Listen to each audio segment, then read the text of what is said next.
Welcome to Hanging Out with Robert, that's me.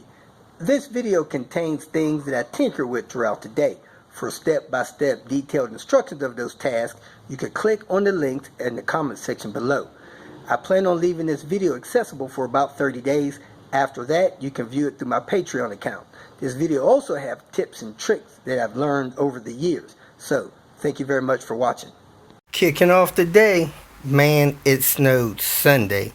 Today is Friday, and there's still some snow on Red Baron. Well, let me get down to the shop, finish up Lil Red, and see what I can get into after that. Kicking off the day with Lil Red. I'm not sure how many miles Lil Red has. The odometer has been changed in this car several times. Call the police, I don't care. Now has a odometer in there that has trip information so that you can see how many gallons to empty. You got that info switch there. You could track different things with that. Ambient temperature, average miles per gallon, stuff like that. I tried to put in a cluster that was as close to the original miles as possible. However, when we bought the car, the odometer said 88,000 miles. Beautiful car at the time. It looked like it had 88,000 miles. However, when I pulled a Carfax report or an auto check report or checked on recalls, which you should do shortly after you get a car, there was a recall completed at 123,000 miles. The odometer's reading 88. There was a recall done at 123. Which am I going to believe? The 123. However, that recall was done a year and a half prior to me seeing 88,000. So I don't know how many miles is on the car. Nobody does. It's a guess. I guess in a year and a half, somebody might have put 15, 18, 20,000 miles on the car. I don't know. Maybe they put 3,000 miles on the car because the car was broke down. I don't know, but somebody had done a cylinder head job on it and didn't do it quite right because the cylinder head was bad when we bought the car. We drove the car 18 months before it got so bad that we had to deal with it, or that I had to deal with it, but nonetheless, I don't know what the mileage is. So my guess was 138. I replaced the cluster. I tried to keep track of that stuff. I've replaced the cluster 2 or 3 times. One time I put a cluster in there because I didn't know how to check the mileage on the cluster at the junkyard. I put a cluster in there with an info switch. The mileage went from 178 to 293. Put 120,000 miles on the car in 5 minutes. So that freaked Elizabeth out a little bit. So I found a cluster that is probably within 20,000 miles of original actual mileage. So anyway, this car has about 240 on it. The engine's been replaced. Almost everything else, bumper to bumper, has been replaced. Doors, windshields, hoods, you know. The only thing I think might be original to this car, which probably ain't original, is this rear spoiler. I call it snakeskin. Blah, blah, blah, blah, blah, blah, blah. Long story short is that in owning an automobile, you want a car that's, number one, dependable. You put the key in it, start the car, get where you want to go. Number two, that you can afford. The cost to keep it on the road isn't in excess of what you can afford. Does it cost money to drive a car? Yes. Sometimes I talk to people and they're trying to cut so many corners. I say, wait a minute, stop, hold, whoa. Basically, you're telling me that you can't afford to drive. Because if all the money you have is money to put gas in the tank, you don't have money for no repairs, no insurance, no upkeep, no maintenance. You can't afford to drive. So whatever you're sticking your key in, you're going to drive that car until it breaks down. Because you're putting water in it instead of coolant in your coolant roulette, and the first time it freezes, it's going to blow a freeze plug, freeze up the engine or something. Then you're going to start it, and it's going to break the water pump off and blow the motor in 5 minutes. So anyway, these cars, if you're handy and you can afford parts and your insurance and your gas and oil, probably the best cars to own because of the resources and the parts that you can get your hands on to or your mind wrapped around to keep them on the road. I don't know of any other 20, 25-year-old car that has the information available to let you keep them on the road like these cars. Now, we come to cost. Didn't hear too much the last 24 hours about cost. However, these cars, brand new, was between $24,000 for the stripped down base model and $41,000 for the R models. Now, if you find one of these cars in good condition, let's just say $2,500, in your mind, good condition, you don't know what's wrong with the car when you buy it most of the time, unless you watch my video, safeguard yourself. So if you buy a $32,000 car for $2,500, you know what I tell people?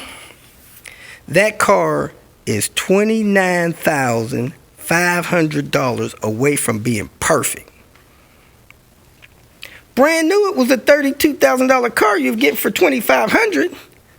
So don't expect it to be perfect unless you soak $29,500 in it. That's just reality. I see people all the time, they pay $1,000 for one of these cars. Their car's running, they're all cheesy and excited. The reality is, bumper to bumper, that thing needs about $8,000 worth of immediate maintenance and repairs. They find a guy like me, or they find themselves putting this thing back together, making it safe and dependable. And now they're on the road, cruising down the road in a dependable car. They might have paid $1,000 for it, but I promise you, every time I buy one for $500, $600, $800, I gotta go buy $800, $900 worth of parts, provided that the engine or transmission not blown. So that's where we're at. Now this car, of course, I paid somewhere around $3,400 for it 8-9 years ago, probably 8 years ago. This car is holding up well. However, I gotta keep doing CV boot, axles, brakes, stuff that wears out while you drive, you know? So hey, it is what it is. Let me get on this brake job so I can get this thing moving. I'm gonna kick off today, knocking this caliper off so I can get this drum off and get to these parking brakes.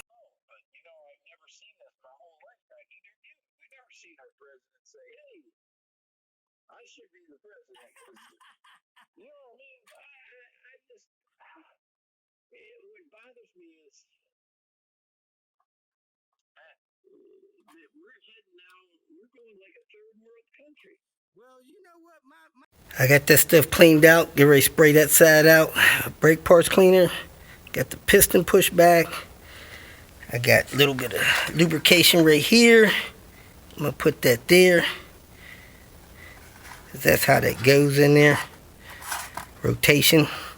I'm gonna put some lube around here. Then I'm gonna lube up these pins I cleaned and find that spring. Slide those pins in and got the lubrication there. Got lubrications on the edges. I'm gonna slide this in there. Now this little shim pad absorbs some harmonic vibrations it has. Also the back of this Akibono pad has some kind of rubberized type of thing on there that should do the same, so hopefully these brakes won't squeal. I got the pin just about all the way into the bottom side. I just tapped that side in with a tool, hammer or something. Now I'm gonna push this in up here with a screwdriver or something and slide that other pin in there when I find where I put it. Should already be greased up a little bit. So slide that in there, push this up into place. I'm gonna push that in with a screwdriver or something and slide this over into there. Got that one tapped all the way in. Now I gotta tap the bottom one in. Doesn't matter what you tap it in with, just tap it in with something that gets it all the way in.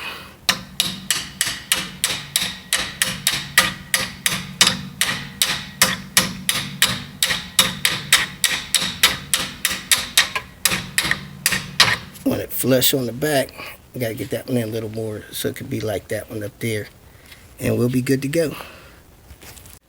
We're good to go. Just need to put the wheel back on, snug the lug nuts in. Remember, this pin here holds the rotor on as well as goes into a slot inside the wheel. Inside the wheel there's a space for that. That's the hole that you use to adjust your parking brake. Put the wheel on, snug the lug nuts down, jack the car up, let the car on the ground, then torque the wheels. I normally do 95 foot-pounds, but I think the proper torque is like 87 foot-pounds for wheels. Next up, CV axle boot. This is a Volvo axle, so we want to try to save that one. I don't feel anything else loose up here. So now I'm going to take that bolt out, get the control arm away from here, unscrew this the rest of the way, and pop that axle out with my carpenter's tool. Got the control arm loose, got the bolt loose, axle push right out. Now I'm gonna use this tool here, pop it out of the transmission. I'm gonna grab with two hands, jerk it if it don't come out. Put this in there, pop it out. Axle came out with a little persuasive. I took my carpenter's tool, I slid it up this way, slid it under the axle, and then I bumped it back that way a couple times, and it came out. So let me use two hands, get it the rest of the way out past this strut assembly. Put the pad under there to catch any fluid. No fluid came out. That's the hole. It's the axle. The inner boot's okay. This outer boot's torn up. You really should replace these boots when they tear before you lose all of your grease in there. The grease lubricates this CV joint, all the bearings and everything in there. I got a video showing you how to do that, linked in the comments. But the thing you got to remember is, if you drive around with this open, water, snow, salt, ice, dirt, all that stuff gets in there, and it wears out all the parts in there, then it won't be any good. So you want to take this apart and replace these when you can, when necessary, because you don't want that joint getting worn out unless you want to get another axle. If you get a Volvo axle like this one, you definitely want to keep these things around and live. Now when you pack it with grease, the grease will slosh around in there when it heats up, as long as your boot's good. If the boot is torn open, it'll throw the grease all around the inside in here and get over all these parts. So keep these things greased and good boots on them. Let me show you the Volvo boots.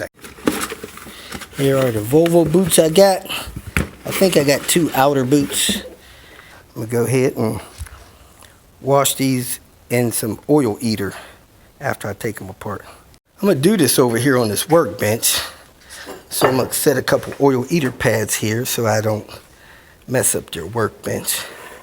Scoot their stuff over a little bit. Don't want to unorganize their expensive stuff they got here with my cheap stuff. So I'm gonna go ahead and set this axle up here, tear it apart, and then make me some oil eater solution. These are oil eater pads. Make some oil eater solution to wash this stuff up with. As I was trying to get the CV axle apart, the head of it was binding up. Couldn't figure out why it was so hard and how it wasn't pivoting in fluid motion. Now I got this thing out and I see damage in there. There's some kind of damage there. There's some burrs and damage there. There's some damage there. Looks like erosion of some sort. Maybe because this thing was being driven with the boot torn open. See those spots? I am not going to use this, unfortunately. So I got half the shaft is good. This end is bad. So remember I broke one of mine? I may put it together with this. Take this end off and put that together with the broken one. But this here is not going to be used. I cleaned up the bearings and stuff over here. The bearings look okay. I didn't see any damage on any of the bearings. I might box that up. I really hadn't seen any damage in here. But I do. That feels pretty smooth. I see some little dimples on it. Not sure if that matters. And then this piece here, I see some damage on that. Edge right there feels kind of rough. I don't know if that's by design. I'll look at a couple more, but maybe this thing is worn out. I'm going to put in the used one I brought here with it, but yeah, that looks like that's been taking some chewing abuse. So I cleaned some of the rust off of this one. I trust it'll work okay. The tone ring has a little bit of rusting on it. Hopefully it won't rust no more. If it does and breaks apart, I'll replace it with another axle. I got 2 Volvo auto axles in Albuquerque, but I'm gonna put this one in for now. Put this car together and get it to the alignment shop. Another shot of this brake fluid in a clear water bottle. Man, that stuff is nasty. Look at that stuff. You can't hardly see my hand through here. Got the control arm loaded. The bolts tightened. I'm gonna go ahead and let this down. Put the wheel on. Snug the lug nuts. Drop it to the ground. Torque both CV axles. I think it's something like 89 foot-pounds plus 60 degrees. Then torque all the wheels on. And for some reason, this side needs pads. The other side looks good. Probably had a bad caliper or something at one time. So I need to find some pads for this left front. Got the car on the ground. Time to torque everything and get out of here. Man, that tire don't even look like it's all the way on the ground. But it is. Came down here to see how things look. I got 1 drop of coolant on the radiator drain, which is a little strange. Little sweating on the intercooler. This is the intercooler weep hole that Volvo put on here. If your turbo goes bad and it starts blowing excessive amounts of oil out of the turbo into the intercooler piping, this will leak that out. So you'll park the car, come back, there'll be a puddle of oil on the ground. Turbo shot. It also pushes condensation out of there, and I've seen people plug that hole. If you got to plug that hole to get boost, man, your turbo is shot. That one little boost leak should not be affecting your turbo. Now this car has some kind of temp sensor code, and now I see here that this plug is messed up on this temp sensor. So I need to get a connector and put a connector back on this. The same kind of connector you find on your coolant temp sensor and your door wiring. So I'm gonna go cut the wire off the door wiring real quick, splice that on there, plug the sensor in. That should take care of that code. I grabbed the wire to take a closer look at it, and the whole thing came off in my hand. So let me clear those and splice that on there. Got that sensor hooked back up. Used the plug out of that door light that I was removing. See if that clears that code for me. If you feel that this information was useful, please like it and share it with your social media friends. You can subscribe to my channel so that you will get notifications of future videos that I post. You can follow me on Twitter, and if you need to contact me directly, please visit my website. And if you have any questions, leave them below, and someone or myself will reply to them. Again, thank you very much for watching.